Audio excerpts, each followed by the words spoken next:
Hello friends, welcome to my channel IGNOU MSc environmental science. Friends, पिछले वीडियो में हमने यूनिवर्स के ऊपर डिस्कस किया था, इंट्रोडक्शन ऑफ द यूनिवर्स, और इस वीडियो में हम solar system formation and planetary differentiation के ऊपर डिस्कस करने वाले हैं। तो वीडियो को कंप्लीट जरूर देखना, and if you are new on this channel then please subscribe and don't forget to press the bell icon for new updates. So ज्यादा टाइम ना लेते हुए चलिए वीडियो को स्टार्ट करते हैं। Solar system formation. The nebular hypothesis is most commonly accepted hypothesis to explain the formation of our solar system. जो nebular hypothesis है वो most commonly accepted hypothesis है हमारे सोलर सिस्टम की फॉर्मेशन को लेकर। वैसे तो बहुत सारी थ्योरीज, बहुत सारे हाइपोथेसिस दिए गए थे सोलर सिस्टम फॉर्मेशन को लेकर, लेकिन उनमें से जो नेबुलर हाइपोथेसिस है उसको ज्यादा माना गया है।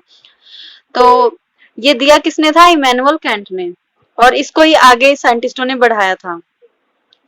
अब क्या इन्होंने क्या बताया था इसमें कि जो नेबुले है वो क्या होता है? Composed predominantly of hydrogen and helium gases besides the size material chemically identical to materials found on earth. जो नेबुला होता है वो क्या होता है? बेसिकली एक क्लाउड होता है गैसियस का, हाइड्रोजन हीलियम गैसेस होते हैं और कुछ मटेरियल्स होते हैं, डस्ट साइज मटेरियल्स होते हैं, जो कि हमारे अर्थ पे जैसे मटेरियल्स फाउंड होते हैं वैसे ही उनके जैसे ही दिखते हैं, वो भी डस्ट। तो ये क्या होता है? क्लाउड होता है हाइड्रोजन, हीलियम और डस्ट साइज मटेरियल्स का। तो इसको ही हम क्या बोलते हैं? नेबुले बोलते हैं। The nebula was supposedly rotating slowly under the influence of gravity. उसके बाद क्या हुआ था कि जो नेबुला था ऐसा माना गया कि उसमें रोटेशन हो रही थी स्लोली, ग्रेविटी के इन्फ्लुएंस के कारण, ग्रेविटी के प्रभाव के कारण। जो क्या थे? गैसियस थे, जो क्लाउड थे, जो पार्टिकल्स थे, उनके बीच में क्या हो रही थी? रोटेशन हो रही थी ग्रेविटी के कारण। उसके बाद क्या हुआ? This slow rotation of the dispersed nebulae led to its contraction because of the influence of the gravity. अब क्या हुआ कि जो नेबुले थे वो क्या थे? डिस्पर्स्ड, मतलब इधर उधर बिखरे हुए थे। तो स्लो रोटेशन ऑफ डिस्पर्स्ड नेबुले क्या हुआ?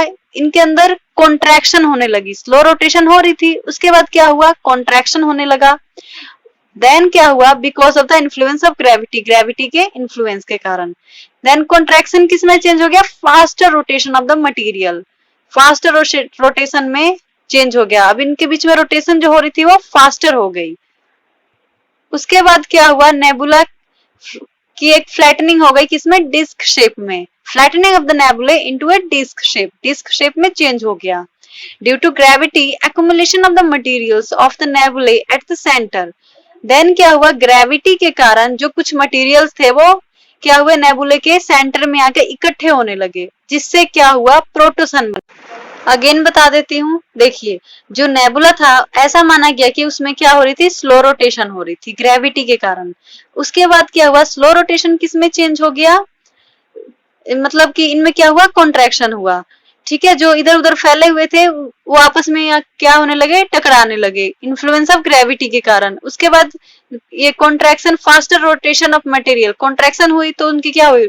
जो रोटेशन थी वो भी फास्टर हो गई। फास्टर होने के कारण फ्लैटनिंग ऑफ द नेबुले, नेबुले की फ्लैटनिंग हो गई डिस्क शेप में, डिस्क शेप में। उसके बाद क्या हुआ? कुछ जो मटेरियल्स थे ग्रेविटी के कारण क्या होने लगे? इकट्ठे होने लगे सेंटर में। अब वो सारे पार्टिकल्स क्या होने लगे? इकट्ठे होने लगे एक जगह पे, जिससे क्या हुआ? एक प्रोटोसन का निर्माण हुआ, प्रोटोसन की फॉर्मेशन हुई। अब आगे देखिए, मैटर ऑफ द प्रोटोसन कंडेंस्ड। अब जो प्रोटोसन के जो मैटर थे वो क्या हुए? कंडेंस्ड हो गए। कंडेंस्ड का मतलब क्या है? कि जो मैटर थे वो गैसियस से लिक्विड फॉर्म में आए। देन क्या हुआ? टेम्परेचर भी इंक्रीज हुआ। देन टेम्परेचर इंक्रीज हुआ, फिर न्यूक्लियर फ्यूजन हुआ। उनके जो प्रोटोसन के जो मैटर थे उनके बीच में क्या हुआ? न्यूक्लियर फ्यूजन हुआ। Then huge mass of energy released in the form of sunshine. और क्या हुआ कि प्रोटोसन में कौन सी फ्यूजन हुई? Nuclear fusion. ये रिएक्शन हुई। अब रिएक्शन के कारण क्या हुआ? बहुत सारी एनर्जी बाहर निकली उससे, प्रोटोसन से। देन क्या हुआ? सोलर नेबुले की फॉर्मेशन हुई। किसके अराउंड? प्रोटोसन के अराउंड सोलर नेबुले की फॉर्मेशन हुई। Disc of gaseous surrounding the protosun, जो कि किसको घेर रहे थे? प्रोटोसन को। प्रोटोसन के अराउंड सोलर नेबुले की फॉर्मेशन हुई। किसके कारण? न्यूक्लियर फ्यूजन के कारण। न्यूक्लियर फ्यूजन कहाँ पे हुआ? प्रोटोसन के मैटर में। ठीक है, प्रोटोसन में हुआ। आगे देखिए, protosun concentrated most of the matter from the initial homogeneous nebulae. अब इसमें ये बताया गया है कि जो प्रोटोसन था वो जो उसमें जो मैटर थे वो किससे ज्यादा कंसंट्रेटेड थे, मतलब कि सबसे ज्यादा उसमें क्या था, इनिशियल होमोजेनस नेबुला, जो पहले जिससे नेबुला बना हुआ था वो उससे वही वाले मैटर उसमें थे प्रोटोसन में। लेकिन सोलर नेबुला में क्या था, subordinate left over minor materials of the nebula and comprising a disc of gases and dust surrounding the protosun. Solar nebula किससे बना हुआ था, कुछ जो मटेरियल्स थे बचे हुए जो थे छोटे थे, तो नेबुला के जो कुछ मटेरियल्स थे उनसे क्या हुई, किसकी फॉर्मेशन हुई, सोलर नेबुला की। ठीक है, डिस्क ऑफ गैसेस में एंड डस्ट सराउंडिंग द प्रोटोसन। और ये प्रोटोसन सोलर नेबुला क्या है, जो कि प्रोटोसन के अराउंड थे। ठीक है, the solar nebula flattened into a disc with condensed higher temperature in the inner regions and less dense outer regions. अब ये जो सोलर नेबुला था डिस्क शेप में फ्लैटेंड थे विद कंडेंस्ड, हायर टेम्परेचर क्या था, इनर रीजन में क्या था, हायर टेम्परेचर था, एंड लेस डेंस थे आउटर रीजन्स में।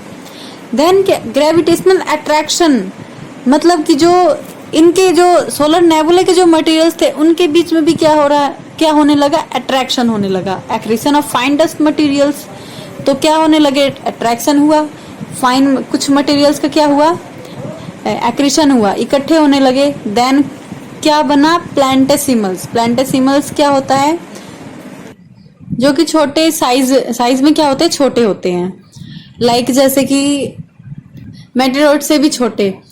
देन क्या हुआ फिर, कोलाइडेड एंड कंबाइंड, मतलब जो प्लैंटेसिमल्स थे इनके बीच में भी क्या होने लगा, कोलिजन होने लगा। तो ये कोलिजन के कारण कंबाइंड हुए, ये एक साथ मिलके क्या बनाए, लार्जर बॉडीज, लाइक जैसे मून।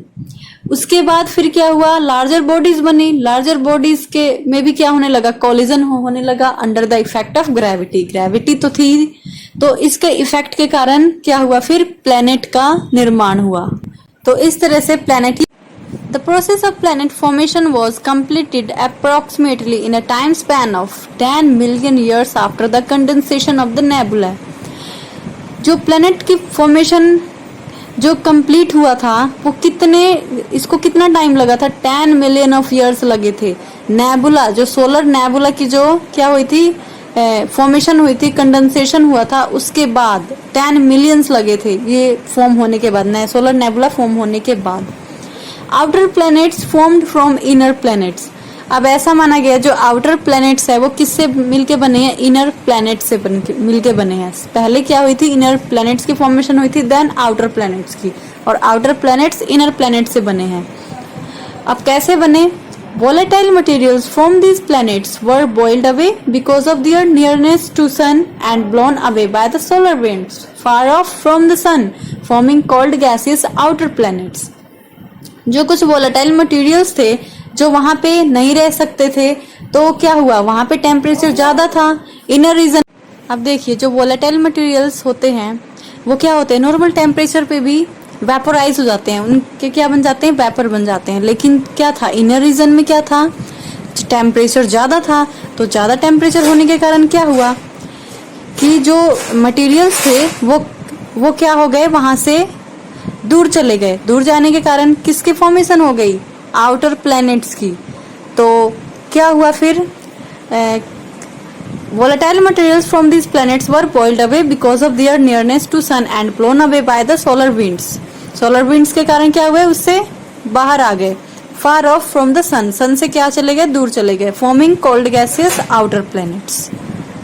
तो इस प्रकार से इनर प्लैनेट से आउटर प्लैनेट्स की फॉर्मेशन हुई। अब इससे जो नेक्स्ट टॉपिक है वो हम अगले वीडियो में डिस्कस करेंगे। First question, what is dwarf planet? A round object in space that goes around the sun but is not as large as a planet, example Pluto, Eris, etc। Dwarf planet किसको बोलते हैं, वो space में क्या होते हैं, कुछ round object होते हैं, ठीक है, शेप में क्या होते हैं, राउंड होते हैं, जो कि गोज अराउंड द सन, सन के क्या करते हैं, चक्कर लगाते हैं। लेकिन क्या होते हैं, प्लेनेट से साइज में छोटे होते हैं, जैसे कि प्लूटो। प्लूटो को पहले क्या साइंटिस्टों ने माना कि हमारे क्या है, ये प्लेनेट है, लेकिन फिर बाद में पता चला कि ये क्या है, ड्वार्फ प्लेनेट है। उसके बाद आइरिस भी है कि एक ड्वार्फ प्लेनेट है, आइरिस भी। Second question, what is asteroid belt? Asteroid belt क्या है? The asteroid belt is a torus-shaped region in the solar system, located roughly between the orbit of the planets Jupiter and Mars. It contains a great many solid, irregularly shaped bodies of many sizes but much smaller than planets, called asteroids or जो asteroid belt होता है वो एक solar system में क्या है, एक reason है जहाँ पे किसके बीच में होता है, ये जुपिटर एंड मार्स के बीच में क्या होता है, हमारा एस्टेरॉइड बेल्ट प्रेजेंट होता है। और इसमें क्या होते हैं, it contains great many solids irregularly shaped bodies.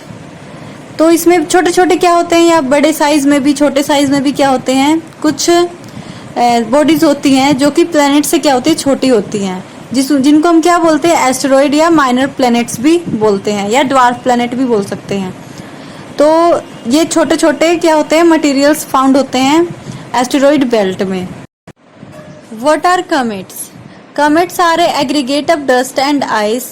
There are probably many millions of comets present beyond the outer planets. जो कमेट्स होते हैं वो डस्ट एंड आइस से मिलके बने होते हैं। लगभग मैनी मिलियंस ऑफ क्या है, कमेट्स हैं आउटर प्लैनेट्स के बाहर। At a times of comets enter the inner solar system identified as a brighter object with a tail of gaseous। और क्या होता है, जब ये कमेट्स आउटर प्लैनेट्स के बाहर होते हैं, जब ये अंदर आते हैं इनर सोलर सिस्टम में, तो ऐसा लगता है जैसे कि एक ब्राइटर ऑब्जेक्ट है जो कि एक टेल जैसे कि हेड और टेल होता है, इस तरीके का कोई एक स्ट्रक्चर होता है, जैसे आपको टॉप पे भी दिख रहा होगा इस स्लाइड में। तो इस तरीके का एक स्ट्रक्चर बनता है टेल ऑफ गैसियस की। सो आई होप ये वीडियो आपको हेल्पफुल लगी होगी। इस वीडियो में बस इतना ही, मिलते हैं अगले वीडियो में। जय हिंद।